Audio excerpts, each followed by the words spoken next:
Yeah, some brothers asking Sadaqatul Fitr. The Sadaqatul Fitr this year is £7 per person. £7 per person, and we have got a box there. We have got two boxes on the side there. One says Masjid donation, and the next one, the smaller one, says Zakatul Fitr and Zakat if you want to donate. Leave it here, and it's fixed at £7 per person. Jazakallah khair.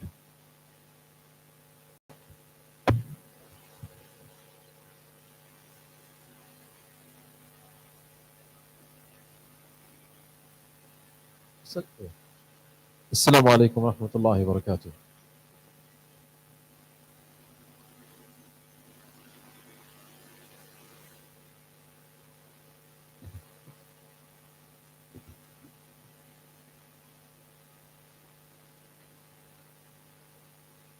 الله أكبر الله أكبر الله أكبر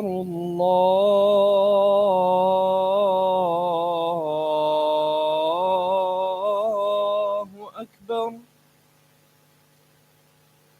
أشهد أن لا إله إلا الله أشهد أن لا إله إلا الله أشهد أن محمدا رسول الله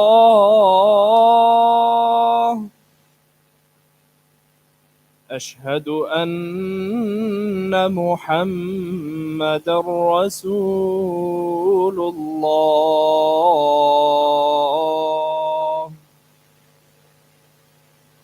حي على الصلاة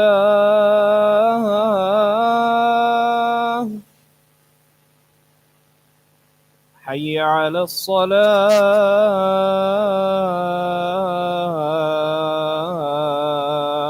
الصلاة حي على الفلاح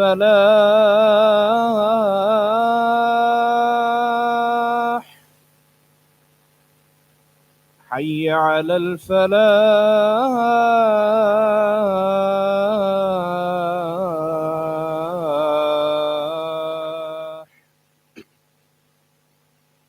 الله أكبر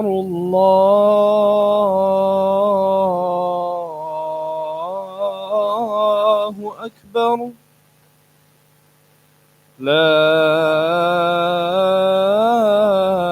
إله إلا الله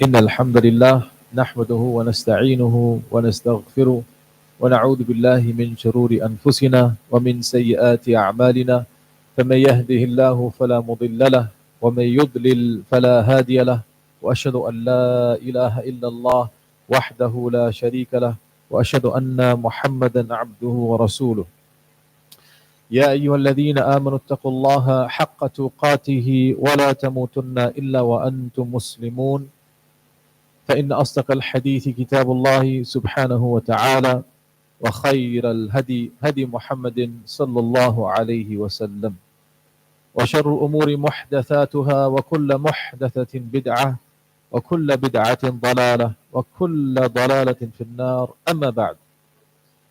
My dearest beloved brothers and sisters, it seems like it was just yesterday we were beginning the first of Ramadan, and here we are in the middle of the month of Ramadan. May Allah the Almighty accept all of the good deeds we have done so far and allow us to do even more in the coming days. Ameen Ya Rabb.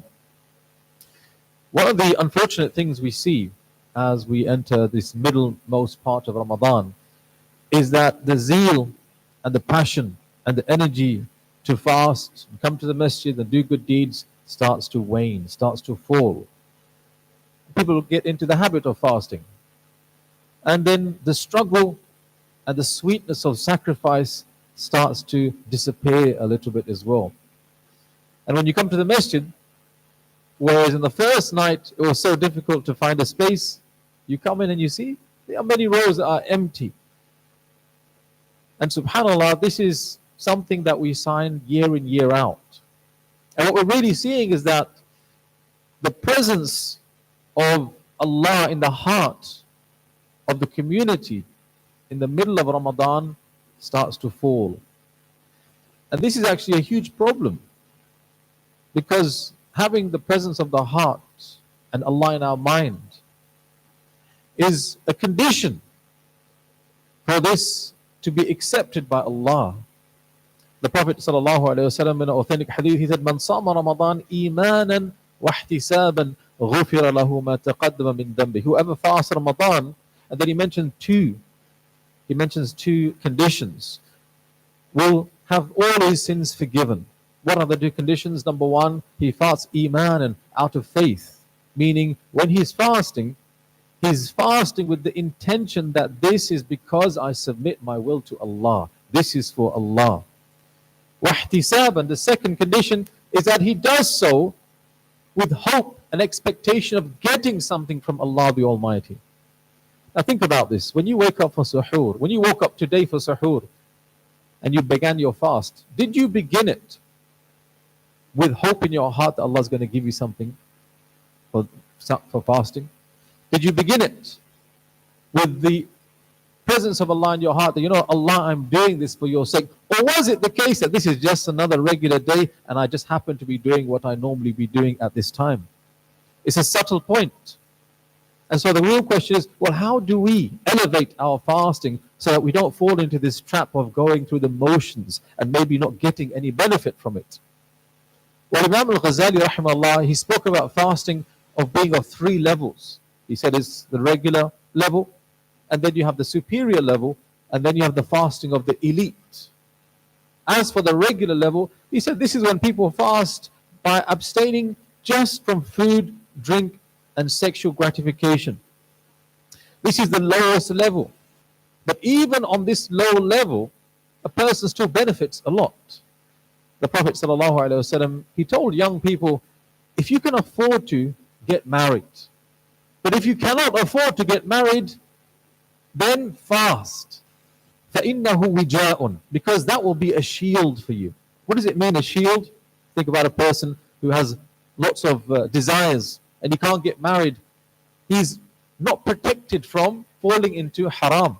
The fasting, starving the stomach, actually has a preventative effect on the desires in general. So the person doesn't feel the same level of desire in doing haram as he would do otherwise. This is just abstaining from food and drink. It builds discipline and resilience, subhanallah. And then you have the second level of fasting. He said this is the level of the superior people. This person, he said, is not only fasting with his stomach, but is also fasting with his tongue. Now think about this. When Maryam alayhi salam fell pregnant, the Quran says that she took an oath of silence. And the Quran called that fasting. She said, Inni nadhartu lirrahmani sawma. I take an oath by the most merciful to fast, meaning to abstain my tongue from telling anyone how I fell pregnant. That was going to be left to Allah. So the idea of fasting in essence is to abstain from something, to withhold from something. And Imam al-Ghazali said, this is actually to do with the tongue as well. How is that possible? He explains, he says, when a person is fasting with their tongue is abstaining from foul language, from gossip, from backbiting, from lying. And this is something that the Prophet actually mentioned specifically. He said, مَنْ لَمْ يَدَعْ قَوْلَ الزُّورِ وَالْعَمَلَ بِهِ فَلَيْسَ لِلَّهِ حَاجَةٌ فِيمَا أَنْ يَدَعَ طَعَامَهُ وَشَرَابَهُ. Hadith in Sahih al-Bukhari. He said, whoever cannot abstain from vulgar speech and acting on it, then Allah is in no need of his abstaining from food and drink. Subhanallah. Allah is in no need of that type of fasting. I'll give you an example of road rage. You're driving your car, minding your own business, and somebody cuts you up. You become enraged, angry, and then you start to insult, you start to curse. Now your tongue is not fasting, even though your stomach is. Or the office worker who's backbiting. He starts the day fasting, but in the office space, talking about another colleague behind their back. Ghiba. Did you know, subhanallah, that a minority of scholars said that if you were to backbite whilst fasting, you have broken your fast. Allahu Akbar. That is the severity of backbiting whilst fasting. So now as you proceed to fast, as you walk out the door today, tell yourself, you know what, I'm not just going to fast with my stomach, but I'm going to fast with my tongue as well. People in my life should know I'm fasting by the way I speak. I'm not going to say nasty things. I'm not going to say mean things. I'm going to keep my tongue aligned to the will of Allah subhanahu wa ta'ala. This is now the level of the superior. Is there a level even above this? Imam al-Ghazali says, yes, the highest level is actually the level of fasting of the elite. And he says this is a person who fasts with their stomach, with their tongue, but also with their heart, subhanallah. The heart, he said, abstains from what? From worldly distractions. Worldly distractions. Is it a wonder then that the Prophet ﷺ, in the last 10 days of Ramadan, where would he go? What would he do? I'tikaf. To be by himself in the masjid. Not to be lonely, but to be in seclusion with Allah subhanahu wa ta'ala. To allow his heart to be free of the worldly concerns and to replace that with a connection and a longing for Allah subhanahu wa ta'ala. How can that relate to our lives? Well, what is the one thing that distracts a lot of people, fasting or otherwise? Social media, our phones, our devices, constantly taking us away from the remembrance of Allah, amusement, entertainment, sometimes indecency, doom scrolling as they say. All that time you are doing on your phone, your heart is not fasting because your heart is indulging in all of the temptations of this dunya, even if they are halal. So what you can do now, my dear brother, my dear sister, is as you leave the masjid, you say, you know what? During fasting hours, I'm going to heavily restrict my use of social media. And even if I do, I'm only going to follow the pages and the people that remind me of Allah subhanahu wa ta'ala. And in that way, you have elevated your fast to the highest level where your heart is also fasting for the sake of Allah subhanahu wa ta'ala. May Allah the Almighty allow us to enjoy the best version of fasting this Ramadan. And may Allah subhanahu wa ta'ala allow us to experience the fasting with our stomach, our tongue, and our hearts. وأقول قولي هذا واستغفر الله لي ولكم ولسائر المسلمين فاستغفروه إنه هو الغفور الرحيم.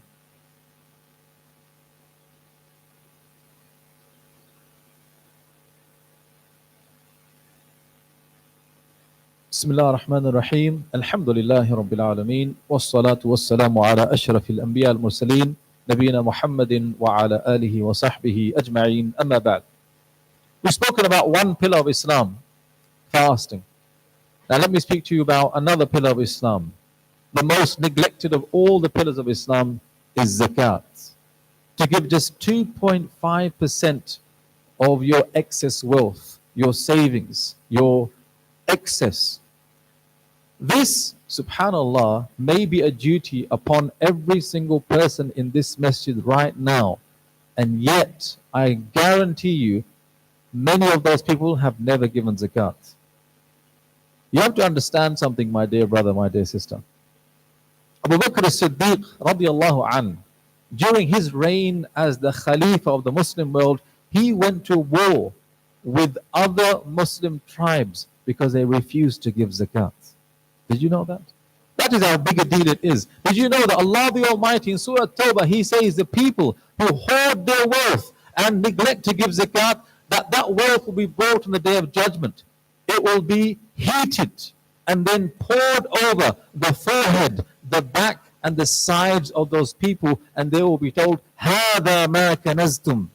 This is what you used to hoard for yourself. Did you also know that the Prophet ﷺ in a hadith in Sahih Bukhari, he said, the one who refuses to give zakat, it will appear in their grave as a snake. And this snake will have two black dots above its eyes, and it will choke the person. And as it is choking the person, it will say, Ana maluk, ana kanzuk. I am your wealth. I am what you used to hoard. Now, subhanallah, nobody wants this punishment. May Allah the Almighty forgive us for our negligence. But some people, they don't give zakat because they don't know how to. Well, let me explain. It is so easy. If you've never given zakat, follow these 3 steps today, inshallah. The first thing is you have to work out whether you have money above what they call nisab, the threshold, which is around about £600. So what you would do today, you would say, okay, I have to calculate how much wealth do I have. So you look at the money that you have in your possession, your cash. You look at the money that you have in your bank account or bank accounts. And then you would look at all the assets you have that are not your personal belongings, that you could liquidate today if you wanted to. And you would add all of that money up together. So the cash that you have, the money in your bank accounts, and any assets that you could liquidate today, you would calculate how much that is. But let us say that is £15,000. For argument's sake, £15,000, that is how much you have today. Now bear in mind, you do not include in that any of your personal belongings, the house that you live in, the watch that you are wearing, the car that you are driving. Those are your personal belongings. The second step is, what are my debts that I have to give in this month? Not next month, not the mortgage that goes on for 25 years. In this month, how much money do I owe or have to spend for my basic needs? My rent, the shopping of the food, for example, the bills for this month. How much do I have to give? Let us say that is £5,000. So I would take the first number, the 15,000, I would minus the second number, 5,000, and I'm left with £10,000. £10,000 is above the threshold, which is what? £600. Which means Islamically you are rich and you are due zakat. From £10,000, how much do you have to give? 1,000? 2,000? No. £250. Allahu Akbar. That's all. £250. And you are neglecting to give such a small amount and risking this type of punishment. May Allah give us understanding. £250. You know what zakat means? Zakat linguistically means to purify. By giving that £250, what you are doing is you are purifying the rest of the wealth Allah has given you, so you can enjoy the barakah from Allah subhanahu wa ta'ala. May Allah grant us understanding. Inshallah, after the khutbah is finished, I'll make an announcement, because in a few days' time, I'll be traveling with a charity to distribute zakat.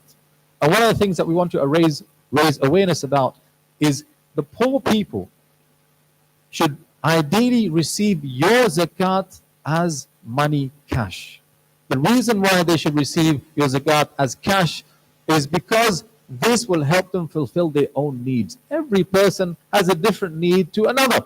Last year, when I went to distribute zakat near Syria, we came across a father who said, my daughter, she was born deaf.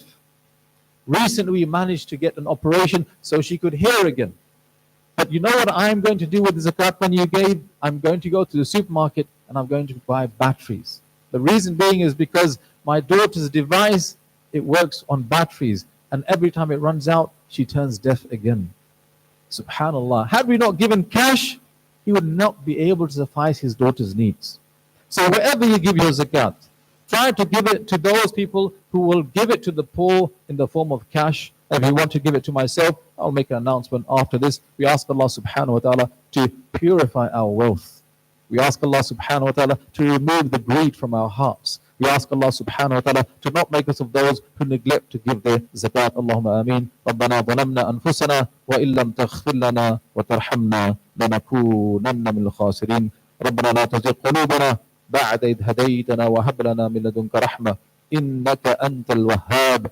ربنا آتنا في الدنيا حسنة وفي الآخرة حسنة وقنا عذاب النار وأقيموا الصلاة.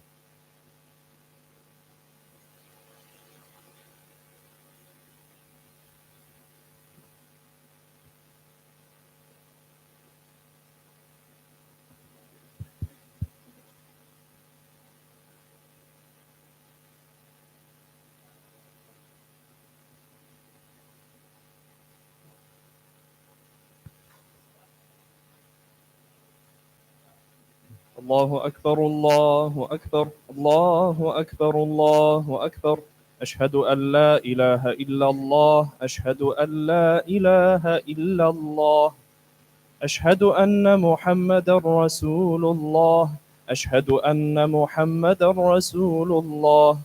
حي على الصلاة حي على الصلاة حي على الفلاح حي على الفلاح. قد قامت الصلاة قد قامت الصلاة. الله أكبر الله أكبر. لا إله إلا الله. استووا استقيموا تراصوا صلوا الخلوة. Please straighten your lines, stand as close together as possible. Please also put your mobile phones in silence.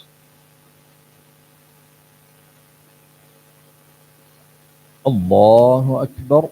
سبحان الله.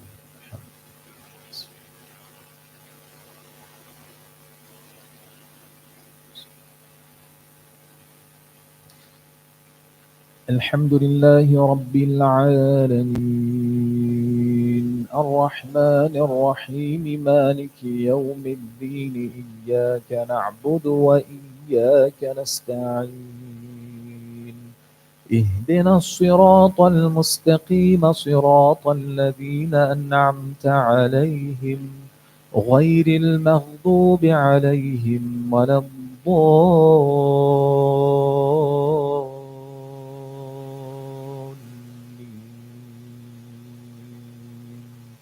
آمين.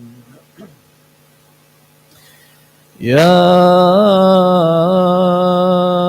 أيها الذين آمنوا قوا أنفسكم وأهليكم نارا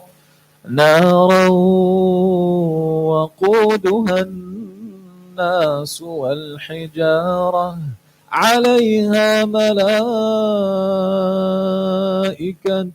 غلاظ شداد لا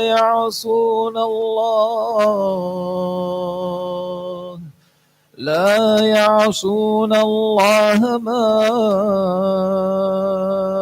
أمرهم ويفعلون ما يؤمرون. يا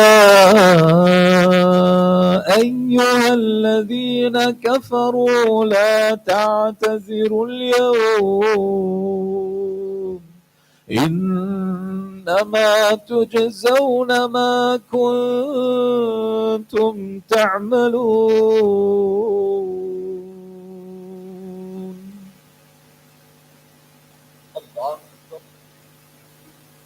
الله أكبر.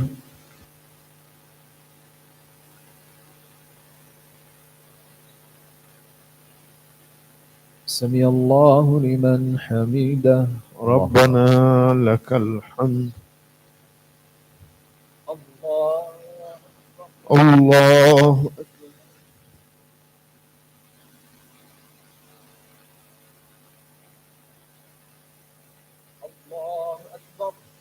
الله أكبر. الله أكبر.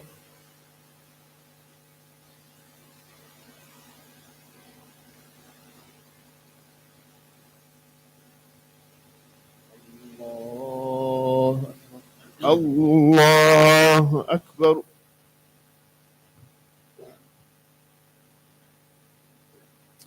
الحمد لله رب العالمين الرحمن الرحيم مالك يوم الدين إياك نعبد وإياك نستعين اهدنا الصراط المستقيم صراط الذين أنعمت عليهم غير المغضوب عليهم ولا الضالين